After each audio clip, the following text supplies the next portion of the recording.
السلام علیکم ورحمۃ اللہ وبرکاتہ۔ ڈی ایس ایجوکیٹرز کی جانب سے آپ کو خوش آمدید۔ آج ہم پریزنٹ انڈیفینٹ ٹینس کے فارم ڈبل انٹروگیٹو سینٹینسز کے بارے میں پڑھیں گے، یعنی ایسے فقرات جو سوالیہ بھی ہوتے ہیں اور نہ صرف سنگل کویشچن ہوتا ہے، ڈبل وے سے ان کا کویشچن کیا جاتا ہے۔ دوہرے سوالیہ فقرات کو جاننے کے لیے ہمیں انگلش کے چند سوالیہ الفاظ کا علم ہونا ضروری ہے۔ کون سے الفاظ ہیں جن کا علم حاصل ہونا ہمارے لیے انتہائی اہم ہے؟ وہ یہ ہیں واٹ، اور اس کو اردو میں کہتے ہیں کیا، وین اردو میں کہیں گے کب، ہوز کس کا یا کس کی، ہو کا مطلب ہے کون، ویئر کہاں، وائی کیوں، ہوم کس کے یا کس کو، ہاؤ کیسے۔ ہم ان سب الفاظ کو یہ بھی کہہ سکتے ہیں کہ یہ ڈبلیو سے شروع ہوتے ہیں یا پھر ایچ سے شروع ہوتے ہیں۔ پاکستان میں ایچ بولتے ہیں لیکن یو کے میں ایچ کہتے ہیں، تو یہ ڈبلیو اور ایچ سے شروع ہونے والے الفاظ ہیں۔ ایسے فقرات جن میں ان الفاظ کا استعمال کیا گیا ہو وہ ڈبل انٹروگیٹو سینٹینسز کہلاتے ہیں۔ ایسے فقرات کو انگلش میں ٹرانسلیٹ کرتے وقت درج ذیل ترتیب کو مد نظر رکھا جاتا ہے۔ وہ کون سی ترتیب ہے یا اس کو کیسے تشکیل دیتے ہیں، یہ وہ اس کا کلیہ ہے کہ آپ نے ان کو کس انداز میں ٹرانسلیٹ کرنا ہے انگلش میں۔ یعنی سب سے پہلے آپ نے جو لفظ سٹارٹ ہو رہا ہو ڈبلیو سے یا ایچ سے، یعنی جو اس سے پہلے میں نے الفاظ آپ کو پڑھائے تھے ان میں سے کوئی لفظ ہو، ورڈ سٹارٹنگ ود ڈبلیو یا ایچ وہ لکھنے۔ اس کے بعد یہ پلس کا سائن یہ ظاہر کر رہا ہے کہ آپ نے اس کے آگے یہ ایڈ کرنا ہے ہیلپنگ ورب۔ نمبر 2 پہ ہیلپنگ ورب۔ ہیلپنگ ورب کا آپ کو پہلے آپ ان کو پڑھ چکے ہیں، ڈو اور ڈز، یعنی پہلے ڈبلیو یا ایچ سے شروع ہونے والا لفظ اور ان کے بعد ڈو یا ڈز لگائیں گے اور اس کے بعد سبجیکٹ لگائیں گے۔ اب آپ کو یہ پتہ ہے کہ یہ سارے میں نے سبجیکٹس آپ کے لیے لکھے ہیں اور آپ کو آلریڈی یاد ہیں گے۔ اور اس کے بعد نمبر 4 پہ آپ نے مین جو ورب ہوگا اس کی پہلی فارم لگانی ہے، اور یہ آپ کو پہلے ہی پتہ ہے، ڈو اور ڈز کے ساتھ ہمیشہ ورب کی پہلی فارم لگاتے ہیں۔ اور اس کے بعد آپ نے آبجیکٹ لکھنا ہے، اور آبجیکٹ کے بعد کوئی اگر دیگر الفاظ ہوں تو ان کا استعمال کرنا ہے۔ تو لاسٹ پہ آپ نے کویسچن مارک ڈالنا ہے۔ آپ یہ نوٹ کر لیں کہ ڈو جو ہے وہ استعمال ہوگا کن سے پہلے، کن کے ساتھ ہوگا، آئی، وی، یو، دے، یا کوئی پلورل ہوگا تو پھر ان سے پہلے آپ نے ڈو کا استعمال کرنا ہے۔ اگر آپ ہی، شی، اٹ یا کوئی سنگولر سبجیکٹ یوز کر رہے ہوں تو ان سے پہلے آپ نے ڈز لکھنا ہے۔ یہ ایک کلیہ ہے جو آپ ہمیشہ یاد رکھیں جب بھی آپ ٹرانسلیٹ کریں گے ڈبل انٹروگیٹو سینٹینس کو۔ اب اس کی ایگزامپلز آپ کو دکھاتا ہوں کہ مثال کے طور پر ہم نے یہ فقرہ لکھا ہے کہ when do you go to school, question mark. When یہ دیکھیں ڈبلیو سے شروع ہو رہا ہے، اس کے بعد ڈو لگایا ہم نے، ڈو اسے لگایا کہ اس کے بعد یو تھا، یو ہو، وی ہو، آئی ہو، دے ہو یا پلورل ہو تو ہم ان سے پہلے ڈو لگاتے ہیں، تو اس لیے ہم نے ڈبلیو والے لفظ کے بعد ہم نے ہیلپنگ ورب کے بعد ہم نے یہ سبجیکٹ لگایا اور یہ ورب کی پہلی فارم ہے، اور پھر ہم نے آبجیکٹ اور اس کے بعد کویسچن مارک۔ یہ ترتیب آپ نے خیال رکھنی ہے۔ پھر اسی طرح آپ یہ دیکھ سکتے ہیں کہ پہلے ڈبلیو کا لفظ ہے، پھر آپ نے ہیلپنگ ورب لگایا، پھر یہ آپ نے سبجیکٹ لگایا اور یہ ورب کی پہلی فارم، اور پھر آپ نے مفعول اور دیگر جو الفاظ ہیں وہ سارے یوز کیے اور کویسچن مارک آخر پہ لگایا ہے۔ تو when do you go to school, آپ کب اسکول جاتے ہیں۔ وائی ڈو وی رنگ دا بیل ان دا اسکول، ہم اسکول میں گھنٹی کیوں بجاتے ہیں۔ How do you make beef کری، آپ بیف کری کیسے بناتے ہیں۔ میں نے آپ کو بتایا تھا ڈبلیو اور ایچ والے لفظ پہلے لگانے ہیں، تو آپ دیکھ سکتے ہیں یہاں پر ہاؤ کا استعمال کیا گیا ہے۔ یا where does Akram drink the water, یہ سنگولر سبجیکٹ آ گیا، ویئر ڈز، تو سنگولر میں آپ کو بتایا تھا کہ آپ نے ڈز استعمال کرنا ہے، ہی شی اٹ کے ساتھ بھی آپ نے شروع میں ڈز استعمال کرنا ہے۔ تو where does Akram drink the water, Akram کہاں پانی پیتا ہے۔ Why do you play football in the ground, آپ گراؤنڈ میں فٹ بال کیوں کھیلتے ہیں۔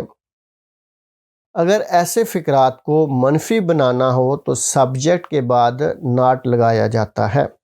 اب یہ دیکھیں، یہ تھے ڈبل انٹراگیٹو سینٹینسز، اور ایسے فقرات کو بھی اگر آپ نے نیگیٹو میں کنورٹ کرنا ہو تو ہم کیا کرتے ہیں کہ سبجیکٹ کے بعد ناٹ لگاتے ہیں۔ سبجیکٹ یہاں پر کیا تھا، you, we, they, he, she, it, یہ سارے آپ کو میں نے جیسے آلریڈی ذہن نشین کرا چکا ہوں، یہ سبجیکٹ ہیں۔ اس کے بعد ناٹ کا استعمال کرنا ہے۔ مثال کے طور پر اگر ہم نے یہ فقرہ بنانا ہو کہ when do you not go to school, آپ کب اسکول نہیں جاتے ہیں، یعنی اگر منفی بنانا ہو تو یو کے بعد ناٹ لگائیں گے۔ وائی ڈو وی ناٹ، یہاں پر ناٹ آئے گا۔ رنگ دا بیل ان دا اسکول، ہم اسکول میں گھنٹی کیوں نہیں بجاتے ہیں، پھر یہ بن جائے گا جب ہم یہاں پر وی کے بعد ناٹ لگا دیں گے۔ تو یعنی ایسے فقرات کو جب ہم نے منفی میں کنورٹ کرنا ہوتا ہے تو ہم سبجیکٹ کے بعد صرف ناٹ کا اضافہ کر دیتے ہیں۔ نوٹ یاد رہے کہ ہو کے بعد ڈو یا ڈز نہیں لگاتے۔ آپ کو بتایا تھا کہ ڈبلیو سے جو لفظ شروع ہوتے ہیں ان میں ڈو یا ڈز کا کس طرح استعمال کرتے ہیں، لیکن ہو ایک ایسا یہاں پر آپ کو واپس جا کے میں آپ کو دکھانا چاہتا ہوں کہ یہاں پر یہ دیکھیں میں نے ہو کے ساتھ سٹار لگایا ہوا تھا، تو یہ سٹار اسی لیے لگایا تھا تاکہ آپ کو سمجھ آ جائے، بعد میں جب ہم پڑھائیں تو آپ کو پتہ چل جائے کہ ہو کے بعد ڈو یا ڈز نہیں لگاتے۔ لیکن اگر فقرے میں سبجیکٹ سنگولر ہو، اٹ کا استعمال ہو رہا ہو، شی کا یا ہی کا، تو ورب کی پہلی فارم کے ساتھ ایس یا ای ایس کا اضافہ کر دیا جاتا ہے جب ہم ہو کا استعمال کرتے ہیں۔ لیکن اگر منفی فقرات ہوں تو ہو کے بعد ڈو ناٹ لگاتے ہیں۔ ہو کے بعد کیا لگاتے ہیں، ڈو ناٹ، یعنی سمپل ہو تو پھر ہم ایس یا ای ایس کا اضافہ کر لیتے ہیں ہو کے ساتھ، لیکن جب منفی فقرہ ہو تو پھر ہم نے ڈو ناٹ لگانا ہے، ڈز ناٹ نہیں لگانا۔ تو جیسا کہ یہ ایگزامپل ہے، یہاں پر بتایا گیا ہے کہ ہو از یوزڈ ایز سبجیکٹ، ہو کو ہم سبجیکٹ کے طور پر استعمال کرتے ہیں، اینڈ انٹراگیٹو اور سوالیہ کے لیے بھی، while whom is used as an object، جبکہ whom کا جو لفظ ہے اس کو صرف آبجیکٹ کے طور پر استعمال کیا جاتا ہے۔ who is used as subject and interrogative while whom is used as an object، یہ آپ کو پہلے بیان کیا گیا تھا۔ use he him rule for both words، ان دونوں لفظوں کے لیے یہ آپ نے رول جو ہے وہ یوز کرنا ہے، ہی اور ہم کا رول جو ہے۔ مثال کے طور پر ہی جو ہے یہ کیا ہے، ہمارے پاس یہ سبجیکٹ ہے، تو جب ہم کہتے ہیں نا ہو ٹیچز یو، آپ کو کون پڑھاتا ہے، تو ہم نے کیا کیا، ٹیچ کے ساتھ ای ایس کا اضافہ کر دیا، یعنی پہلی ورب کی فارم کے ساتھ ای ایس کا اضافہ کر دیتے ہیں۔ تو ہو ٹیچز یو، اور جب ہم نے whom کا استعمال کرنا ہے تو اس کو ایز این آبجیکٹ تصور کرنا ہے، اسی لیے ہم کہتے ہیں to whom it may concern یا whom should I vote for، مجھے کسے ووٹ دینا چاہیے، whom should I vote for۔ him کی جگہ آپ whom سمجھ لیں اور he کی جگہ آپ سمجھ لیں who، تو he اور him کا جو رول ہے اس کو آپ نے یوز کرنا ہے۔ پریزنٹ انڈیفینٹ کے فقرات کو اگر زوردار بنانا ہو، یعنی ان پہ اوپر زور دینا ہو، ٹھیک ہے، تو پھر کیا کرتے ہیں، تو سبجیکٹ کے بعد ڈو یا ڈز کا استعمال کیا جاتا ہے۔ مثال کے طور پر وہ واقعی پڑھتا ہے، تو واقعی کا مطلب ہے کہ ہم پڑھنے پر زور دے رہے ہیں کہ حقیقت میں وہ ریئلی پڑھ رہا ہے، تو پھر ہم کہتے ہیں ہی ڈز ریڈ۔ اگر ہم نے کہنا ہو کہ وہ پڑھتا ہے تو ہم کہیں گے ہی ریڈز، لیکن اگر ہم نے اس پر زور دینا ہے اس کے پڑھنے پر تو پھر ہم نے کہنا ہے ہی ڈز ریڈ، وہ واقعی پڑھتا ہے، وہ واقعی کھیلتے ہیں، دے ڈو پلے۔ یعنی ڈو اور ڈز کا ہم استعمال اسی طریقے سے کرتے ہیں، یہاں پر بھی ہی شی اٹ کے ساتھ ڈز، اور پلورل اور آئی وی دے یو کے ساتھ ہم ڈو کا استعمال کرتے ہیں اور ان کے بعد ورب کی پہلی فارم لگاتے ہیں۔ دے ڈو پلے، وہ واقعی کھیلتے ہیں، یعنی ہم نے کھیلنے کو زیادہ زور دے کر بیان کیا ہے۔ اس کے علاوہ فقرات کو زوردار بنانے کے لیے انڈیڈ، سرٹینلی، ریئلی، ریئلسٹکلی ایسے الفاظ کا بھی انگلش میں استعمال کیا جاتا ہے۔ اب نیکسٹ آتا ہے کہ نیور کیسے استعمال کیا جاتا ہے، تو نیور کا مطلب ہوتا ہے کبھی نہیں۔ نیور کا مطلب کیا ہے، کبھی نہیں۔ اس کو فقرات میں سبجیکٹ کے بعد لگایا جاتا ہے۔ آپ کو سبجیکٹس کا تو آلریڈی پتہ ہے کہ آئی وی دے یو ہی شی اٹ وغیرہ، تو ان کے بعد لگایا جاتا ہے نیور کو، اور ورب کی پہلی فارم استعمال کی جاتی ہے۔ لیکن اگر سبجیکٹ ہی شی اٹ سنگولر ہو تو فارم کے ساتھ ایس یا ای ایس کا اضافہ کر دیا جاتا ہے۔ یاد رہے نیور کے ساتھ ڈو یا ڈز نہیں لگایا جاتا، یہ خیال رکھنا ہے آپ نے کہ نیور کا جب استعمال کرتے ہیں تو ڈو اور ڈز کا استعمال نہیں کیا جاتا، جیسا کہ یہ فقرات میں نے آپ کو اگزامپل میں بیان کیا ہوا ہے۔ آئی نیور ایٹ آووکادوز، میں نے آواکادو کبھی نہیں کھایا۔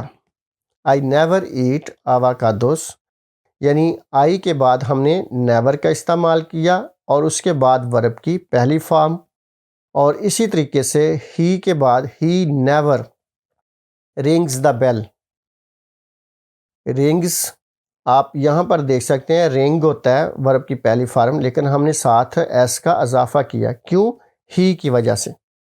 اگر ہی ہو، شی ہو، اٹ ہو یا کوئی سنگولر ہو تو پھر ہم ایس یا ای ایس کا اضافہ کر سکتے ہیں، لیکن یاد رکھنا ہے کہ جہاں نیور استعمال ہوتا ہے وہاں پر ڈو اور ڈز کا استعمال نہیں کیا جاتا۔